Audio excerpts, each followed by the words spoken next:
भजन रूपी कुछ गाने लोगों ने बना रखे हैं। कैसे?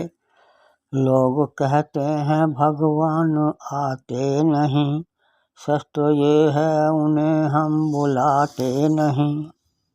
और कभी फुर्सत हो तो जगदम्बे निर्धन के घर भी आ जाना, जो रूखा सूखा दिया हमें उसका भी भोग लगा जाना।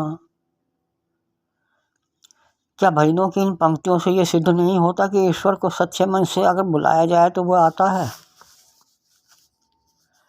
इसका उत्तर है नहीं, ये सब झूठी बातें हैं। ईश्वर निराकार है, वह सभी जगहों पर विद्यमान है, इसलिए वह न कहीं आता है और न कहीं जाता है।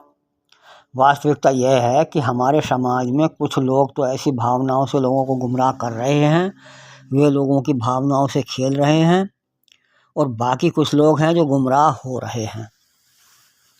अर्थात कुछ लोग तो गुमराह करने में लगे हुए हैं और कुछ लोग गुमराह हो रहे हैं।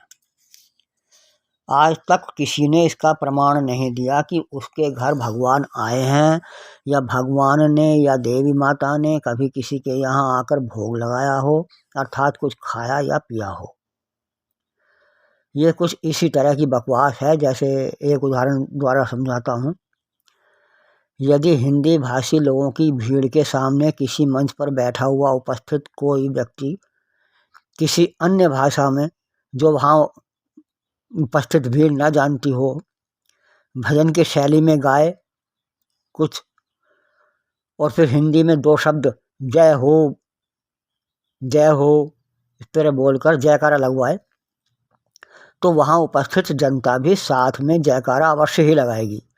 भले ही जिसका वह जयकारा लगवा रहा है उस शब्द का अर्थ कुत्ता हो, बिल्ली हो, राक्षस हो, बलात्कारी हो, चोर हो, डाकू हो, कुछ भी क्यों ना हो, क्योंकि वे सभी लोग उसकी भावनाओं में बहकर पहले तो उसके साथ झूम रहे थे, यह समझते हुए कि भले ही यह दूसरी भाषा में कुछ गा रहा है, लेकिन ये जरूर भगवान का ही कोई भजन गा रहा होगा, क्योंकि इसके साथ जो अन्य लोग हैं वे भी और ये भी सन्यासियों वाले वस्त्र पहने हुए हैं।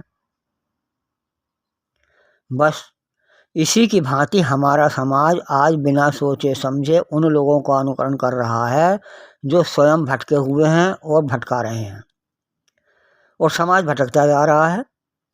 वास्तव में इस तरह ये समाज को भटकाने वाले लोग समाज व देश के शत्रु हैं, क्योंकि इनके जो भजनों के रूप में गाए गए गीत का अर्थ होता है वह व्यक्ति को कर्म करने को नहीं, अपितु बिना कर्म के ही मनोवांछित फल प्राप्त होने में विश्वास करने हेतु प्रेरित करता है कि गाओ बच्चा, बस भगवान के भजन गा लो, वो सब कुछ आपको दे देगा।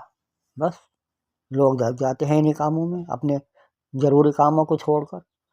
यानी ये लोग जनता को मेहनत करने से विमुख करने वाले लोग होते हैं।